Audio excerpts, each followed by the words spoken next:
देख रहे सारे विद्यार्थियों ਨੂੰ ਮੇਰੇ ਵੱਲੋਂ ਜਾਨੀ ਕਿ ਰਾਜਵਿੰਦਰ ਸਿੰਘ ਵੱਲੋਂ ਸਤਿ ਸ਼੍ਰੀ ਅਕਾਲ, good morning, very good morning. ਇਹ ਵੀਡੀਓ 9ਵੀਂ ਕਲਾਸ ਦੇ ਵਿਦਿਆਰਥੀਆਂ ਦੇ ਲਈ ਹੈ। 9ਵੀਂ ਕਲਾਸ ਦੇ ਆਪਾਂ ਗਣਿਤ ਦਾ ਜਿਹੜਾ ਪਹਿਲਾ ਅਧਿਆਇ ਉਹ ਸ਼ੁਰੂ ਕਰਾਂਗੇ, ਸੰਖਿਆ ਪ੍ਰਣਾਲੀ, ਨੰਬਰ ਸਿਸਟਮ ਜਿਹੜਾ ਸਾਡੇ ਕੋਲ ਹੈਗਾ। ਉਹਦੇ 'ਚ ਸਟਾਰਟਿੰਗ 'ਚ ਥੋੜ੍ਹਾ ਜਿਹਾ ਨੰਬਰਸ ਬਾਰੇ ਜਾਣਕਾਰੀ ਦੇਣ ਤੋਂ ਬਾਅਦ ਆਪਾਂ ਐਕਸਰਸਾਈਜ਼ 1.1 ਦੇ ਜਿਹੜੇ ਕੁਐਸਚਨ ਹੈ ਉਹ ਇਸ ਵੀਡੀਓ ਦੇ ਵਿੱਚ ਸੋਲਵ ਕਰਾਂਗੇ ਤੇ ਉਸ ਤੋਂ ਬਾਅਦ ਦੇਖਦੇ ਹਾਂ ਜਿੰਨਾ ਵੀ ਟਾਈਮ ਆਪਣੇ ਕੋਲ ਹੋਇਆ ਉਹਦੇ ਅਕੋਰਡਿੰਗ ਆਪਾਂ ਜਿਹੜੀਆਂ ਚੀਜ਼ਾਂ ਉਹ ਡਿਸਕਸ ਕਰਾਂਗੇ। ਠੀਕ ਹੈ ਜੀ। तो आओ असी चैप्टर ਦੇ ਵਿੱਚ ਸ਼ੁਰੂ ਕਰਦੇ ਹਾਂ ਆਪਣੀ ਗੱਲਬਾਤ। तो ਸੰਖਿਆ ਪ੍ਰਣਾਲੀ ਦੇ ਵਿੱਚ ਸਭ ਤੋਂ ਪਹਿਲਾਂ ਸਾਨੂੰ ਪਤਾ ਹੈ ਜਿਹੜੀਆਂ ਸਾਡੇ ਕੋਲ ਪ੍ਰਾਕ੍ਰਿਤਿਕ ਸੰਖਿਆਵਾਂ ਆਉਂਦੀਆਂ ਨੇ 1 2 3 4 ਅਪ ਟੂ ਸੋ ਔਨ। ਠੀਕ ਹੈ, ਇਵੇਂ ਚੱਲਦੀਆਂ ਨੇ ਨੰਬਰ ਜੇ। ਇਸ ਤੋਂ ਬਾਅਦ ਸਾਡੇ ਕੋਲ ਪੂਰਨ ਸੰਖਿਆਵਾਂ ਆਉਂਦੀਆਂ ਨੇ। ਜੇਕਰ ਅਸੀਂ ਪ੍ਰਾਕ੍ਰਿਤਿਕ ਸੰਖਿਆਵਾਂ ਦੇ ਵਿੱਚ 0 ਵੀ ਨਾਲ ਜਿਹੜੀ ਉਹ ਲਗਾ ਦਿੰਦੇ ਹਾਂ ਤਾਂ ਉਹ ਸਾਡੇ ਕੋਲ ਪੂਰਨ ਸੰਖਿਆਵਾਂ ਬਣ ਜਾਂਦੀਆਂ ਨੇ। ਫਿਰ ਉਸ ਤੋਂ ਬਾਅਦ ਅਗਰ ਘਟਾਓ ਵਾਲੀਆਂ ਸੰਖਿਆਵਾਂ ਵੀ ਅਸੀਂ ਨਾਲ ਲੈ ਲੈਂਦੇ ਹਾਂ ਤਾਂ ਨੈਗੇਟਿਵ, ਪੋਜ਼ੀਟਿਵ ਤੇ 0 ਇਹ ਸਾਰੀਆਂ ਸੰਖਿਆਵਾਂ ਨੂੰ ਅਸੀਂ ਇੰਟੀਜਰਸ ਬੋਲਦੇ ਹਾਂ, ਭਾਵ ਸੰਪੂਰਨ ਸੰਖਿਆਵਾਂ ਬੋਲਦੇ ਹਾਂ। ਉਸ ਤੋਂ ਬਾਅਦ ਅਸੀਂ ਪ੍ਰਮੇਯ ਸੰਖਿਆਵਾਂ ਦੇ ਬਾਰੇ ਵੀ ਛੋਟੀਆਂ ਕਲਾਸਾਂ ਦੇ ਵਿੱਚ ਪੜ੍ਹਿਆ ਹੋਇਆ ਹੈ ਕਿ ਪ੍ਰਮੇਯ ਸੰਖਿਆਵਾਂ ਉਹ ਸਾਡੇ ਕੋਲ ਹੁੰਦੀਆਂ ਨੇ ਜਿਨ੍ਹਾਂ ਨੂੰ P/Q ਦੀ ਫਾਰਮ ਦੇ ਵਿੱਚ ਆਪਾਂ ਲਿਖ ਸਕਦੇ ਹਾਂ, ਜਿਹਦੇ 'ਚ P ਤੇ Q ਦੋਨੋਂ ਸੰਪੂਰਨ ਸੰਖਿਆਵਾਂ ਹੁੰਦੀਆਂ ਨੇ। Q ਦੀ ਕੀਮਤ ਹੈ ਜਿਹੜੀ ਉਹ 0 ਨਹੀਂ ਹੋ ਸਕਦੀ। ਠੀਕ, ਸੋ ਇਹ ਸੰਖਿਆਵਾਂ ਜਿੰਨੀਆਂ ਅਸੀਂ ਪੜ੍ਹੀਆਂ ਨੇ ਪ੍ਰਾਕ੍ਰਿਤਿਕ, ਪੂਰਨ ਸੰਖਿਆਵਾਂ, ਸੰਪੂਰਨ ਸੰਖਿਆਵਾਂ ਤੇ ਪ੍ਰਮੇਯ ਸੰਖਿਆਵਾਂ, ਇਹਦੇ 'ਚ ਜਿਹੜਾ ਪ੍ਰਮੇਯ ਸੰਖਿਆਵਾਂ ਹੈ ਉਹ ਸਭ ਤੋਂ ਵੱਡਾ ਸੈੱਟ ਸਾਡੇ ਕੋਲ ਹੁੰਦਾ ਹੈ, ਭਾਵ ਕਿ ਸਾਰੀਆਂ ਹੀ ਸੰਖਿਆਵਾਂ ਪ੍ਰਮੇਯ ਸੰਖਿਆਵਾਂ ਦੇ ਵਿੱਚ ਹੀ ਆ ਜਾਂਦੀਆਂ। ਮਤਲਬ ਜਿਹੜੀਆਂ ਸੰਪੂਰਨ ਸੰਖਿਆਵਾਂ ਹੈ ਉਹ ਵੀ ਪ੍ਰਮੇਯ ਸੰਖਿਆਵਾਂ ਦੇ ਵਿੱਚ ਹੀ ਆ ਜਾਂਦੀਆਂ।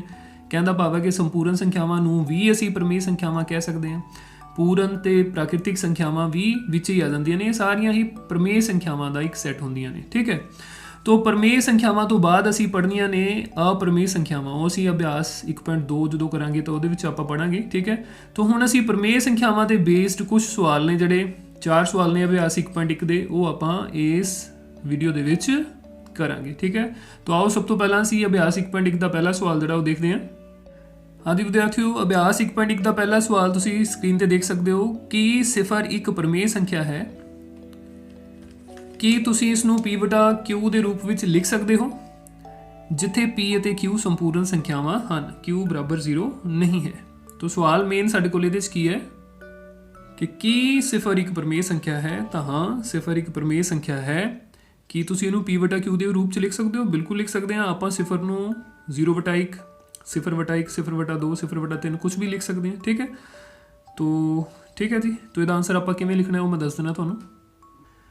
ਹਾਂਜੀ ਵਿਦਿਆਰਥੀਓ, ਤਾਂ ਇਸ ਤਰ੍ਹਾਂ ਅਸੀਂ ਇਹਦਾ ਜਿਹੜਾ ਉੱਤਰ ਹੈ ਉਹ ਲਿਖ ਸਕਦੇ ਹਾਂ ਕਿ ਹਾਂ 0 ਭਾਵ 0 ਇੱਕ ਪ੍ਰਮੇਯ ਸੰਖਿਆ ਹੈ। ਜੇ ਪ੍ਰਮੇਯ ਸੰਖਿਆ ਹੈ ਤਾਂ ਇਹਨੂੰ ਅਸੀਂ P/Q ਦੇ ਰੂਪ ਵਿੱਚ ਵੀ ਲਿਖ ਸਕਦੇ ਹਾਂ। ਕਿਵੇਂ? 0 ਨੂੰ ਆਪਾਂ ਲਿਖ ਸਕਦੇ ਹਾਂ 0/1, 0/2, 0/100, ਹਰ ਦੇ ਵਿੱਚ ਆਪਾਂ ਕੋਈ ਵੀ ਸੰਖਿਆ ਜਿਹੜੀ ਉਹ ਲੈ ਸਕਦੇ ਹਾਂ। ਠੀਕ ਹੈ, ਤਾਂ ਇਹਦਾ ਬਸ ਇੰਨਾ ਕੁ ਉੱਤਰ ਹੈ। ਠੀਕ ਹੈ ਜੀ, 0 ਇੱਕ ਪ੍ਰਮੇਯ ਸੰਖਿਆ ਹੈ ਔਰ ਇਹਨੂੰ ਵੱਟ ਦੇ ਰੂਪ ਵਿੱਚ ਵੀ ਲਿਖਿਆ ਜਾ ਸਕਦਾ ਹੈ। ਤਾਂ ਦੂਸਰਾ ਕੁਐਸਚਨ ਆਪਾਂ ਦੇਖਦੇ ਹਾਂ ਇਸ ਅਭਿਆਸ ਦਾ। ਸੋ ਦੂਜਾ ਕੁਐਸਚਨ ਸਾਡੇ ਕੋਲ ਹੈ 3 ਅਤੇ 4 ਵਿਚਕਾਰ 6 ਪ੍ਰਮੇਯ ਸੰਖਿਆਵਾਂ ਲੱਭੋ। 3 ਅਤੇ 4 ਦੇ ਵਿਚਕਾਰ 6 ਪ੍ਰਮੇਯ ਸੰਖਿਆਵਾਂ ਲੱਭਣੀਆਂ ਨੇ। ਕੋਈ ਵੀ ਦੋ ਸੰਖਿਆਵਾਂ ਹੋਣ, ਉਹਨਾਂ ਦੇ ਵਿਚਕਾਰ ਅਣਗਿਣਤ ਜਿਹੜੀਆਂ ਪ੍ਰਮੇਯ ਸੰਖਿਆਵਾਂ ਸਾਡੇ ਕੋਲ ਹੁੰਦੀਆਂ ਨੇ। ਠੀਕ ਹੈ, ਤਾਂ ਇਸੇ ਤਰ੍ਹਾਂ 3/5 ਤੇ 4/5 ਦੇ ਵਿਚਕਾਰ 5 ਪ੍ਰਮੇਯ ਸੰਖਿਆਵਾਂ ਲੱਭੋ। ਵੈਸੇ ਇਹ ਵਾਲੇ ਸਵਾਲ ਆਪਾਂ ਪਹਿਲਾਂ 8ਵੀਂ ਦੇ ਵਿੱਚ ਵੀ ਮੈਨੂੰ ਲੱਗਦਾ ਕਰਕੇ ਆਏ ਹਾਂ। ਠੀਕ ਹੈ, ਤਾਂ ਸਭ ਤੋਂ ਪਹਿਲਾਂ ਉਹ ਅਸੀਂ ਦੇਖਦੇ ਹਾਂ 3 ਅਤੇ 4 ਵਿਚਕਾਰ 6 ਪ੍ਰਮੇਯ ਸੰਖਿਆਵਾਂ ਆਪਾਂ ਕਿਵੇਂ ਪਤਾ ਕਰ ਸਕਦੇ ਹਾਂ। ਹਾਂਜੀ, तो 3 ਅਤੇ 4 ਦੇ ਵਿਚਕਾਰ 6 ਪ੍ਰਮੇਯ ਸੰਖਿਆਵਾਂ। ਤਾਂ ਪ੍ਰਮੇਯ ਸੰਖਿਆਵਾਂ ਜਦੋਂ ਅਸੀਂ ਦੋ ਨੰਬਰਾਂ ਦੇ ਵਿੱਚ ਕਦੇ ਵੀ ਫਾਈਂਡ ਕਰਨੀਆਂ ਤਾਂ ਉਹਦੇ ਵਾਸਤੇ ਸਭ ਤੋਂ ਸੌਖਾ ਤਰੀਕਾ ਹੁੰਦਾ ਹੈ ਕਿ ਅਸੀਂ 3 ਅਤੇ 4 ਨੂੰ ਜੋੜ ਕੇ 2 ਨਾਲ ਭਾਗ ਕਰ ਦਈਏ, ਤਾਂ ਉਹ ਸਾਡੇ ਕੋਲ 3 ਅਤੇ 4 ਦੇ ਵਿਚਕਾਰ ਇੱਕ ਪ੍ਰਮੇਯ ਸੰਖਿਆ ਆ ਜਾਏਗੀ। ਠੀਕ ਹੈ, ਪਰ ਸਾਨੂੰ ਇੱਥੇ 6 ਚਾਹੀਦੀਆਂ ਨੇ, ਤਾਂ 6 ਦੇ ਲਈ ਆਪਾਂ ਕੀ ਕਰਨਾ ਹੈ? 6 ਪ੍ਰਮੇਯ ਸੰਖਿਆਵਾਂ ਦੇ ਲਈ ਆਪਾਂ 3 ਨੂੰ ਤੇ 4 ਨੂੰ 7/7 ਨਾਲ ਗੁਣਾ ਕਰਨਾ ਹੈ। 3 ਨੂੰ ਅਸੀਂ ਲਿਖ ਲਵਾਂਗੇ 3/1 ਤੇ 4 ਨੂੰ ਅਸੀਂ ਲਿਖ ਲਵਾਂਗੇ 4/1। ਠੀਕ ਹੈ, ਤਾਂ ਅਗਰ 6 ਪ੍ਰਮੇਯ ਸੰਖਿਆਵਾਂ ਚਾਹੀਦੀਆਂ ਨੇ ਤਾਂ ਇਹਦੇ ਅੰਸ਼ ਨੂੰ ਵੀ 7 ਨਾਲ ਗੁਣਾ ਕਰ ਦਿਓ ਤੇ ਹਰ ਨੂੰ ਵੀ 7 ਨਾਲ ਗੁਣਾ ਕਰ ਦਿਓ।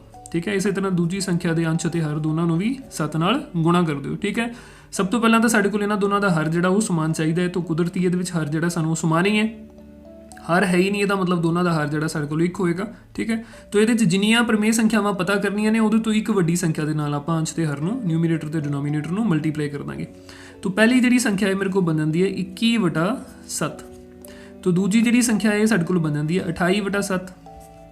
ठीक है जी, तो 21 तो 28 तक तुम देख सकते हो विचकार साढ़े को 6 संख्यावां जिहड़ियां बन जाएंगियां। आप शुरू करते हैं, तो 21/7 तो बाद साढ़े को आएगा 22/7, 23/7, 24/7, 25/7, 26/7, 27/7 ਅਤੇ 28/7। ठीक है, ਹੁਣ ਜਿਹੜਾ 21/7 ਹੈ ਇਹ ਤਾਂ ਐਕਚੁਅਲ ਦੇ ਵਿੱਚ ਸਾਡੇ ਕੋਲ 3 ਹੈ।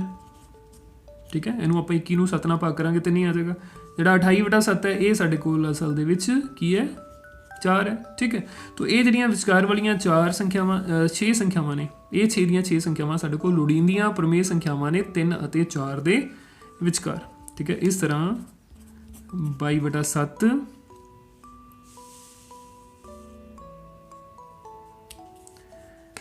23/7, 24/7, 25/7, 26/7, 27/7 ਲੋੜੀਂਦੀਆਂ ਪ੍ਰਮੇਯ ਸੰਖਿਆਵਾਂ ਹਨ। ਲੋੜੀਂਦੀਆਂ ਪ੍ਰਮੇਯ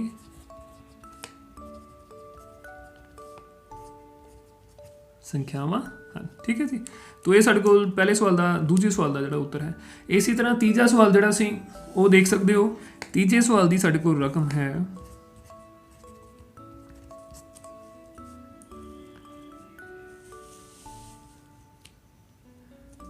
3/5 ਅਤੇ 4/5 ਵਿਚਕਾਰ 5 ਪ੍ਰਮੇਯ ਸੰਖਿਆਵਾਂ। 3/5 ਅਤੇ 4/5 ਦੇ ਵਿਚਕਾਰ 5 ਪ੍ਰਮੇਯ ਸੰਖਿਆਵਾਂ।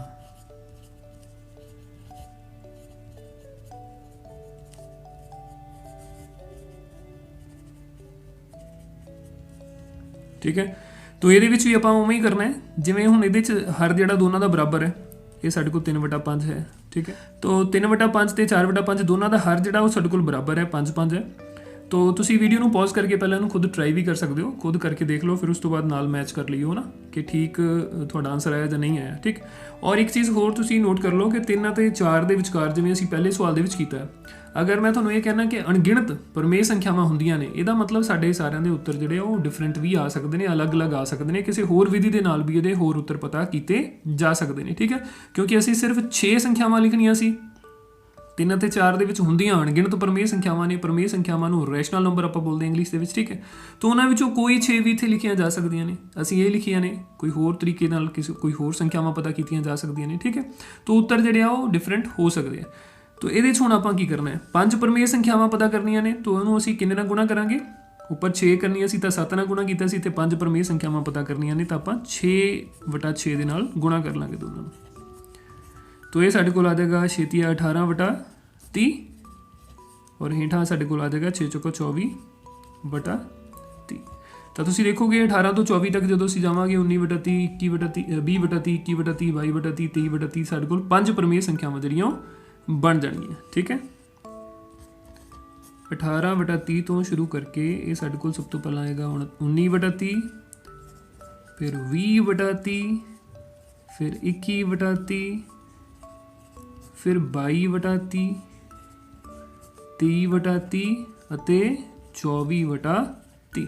ਇਹ ਜਿਹੜਾ 24 ਹੈ ਇਹ ਤਾਂ ਸਾਡੇ ਕੋਲ 4/5 ਹੋ ਗਿਆ। ਠੀਕ ਹੈ, ਇਹ ਜਿਹੜਾ 18/30 ਹੈ 24/30 ਹੈ ਨਾ, तो ਜਿਹੜਾ 18/30 ਹੈ ਇਹ ਸਾਡੇ ਕੋਲ 3/5 ਹੋ ਗਿਆ। तो ਬਾਕੀ ਜਿਹੜੀਆਂ ਇਹ ਸੰਖਿਆਵਾਂ ਨੇ ਵਿਚਕਾਰ ਇਹ ਸਾਡੇ ਕੋਲ ਲੋੜੀਂਦੀਆਂ ਪ੍ਰਮੇਯ ਸੰਖਿਆਵਾਂ ਹਨ।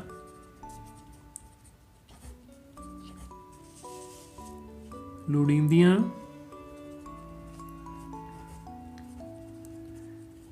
ਪ੍ਰਮੇਯ ਸੰਖਿਆਵਾਂ ਹਨ।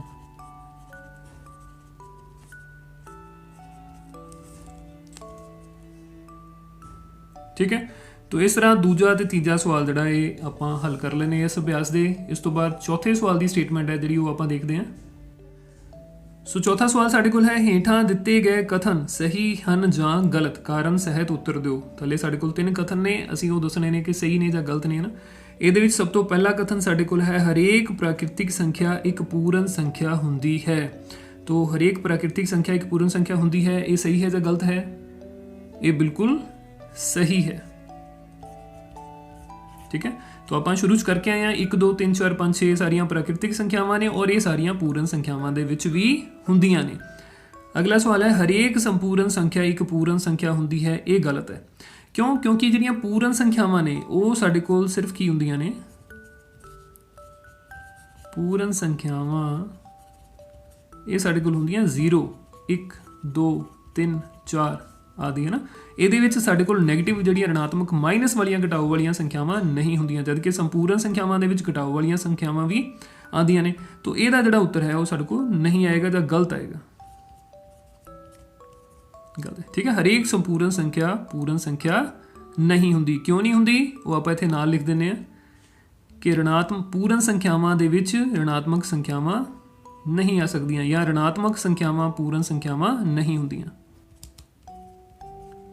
ऋणात्मक संख्यावां पूर्ण संख्यावां नहीं हुंदियां या पूर्ण नहीं हुंदियां।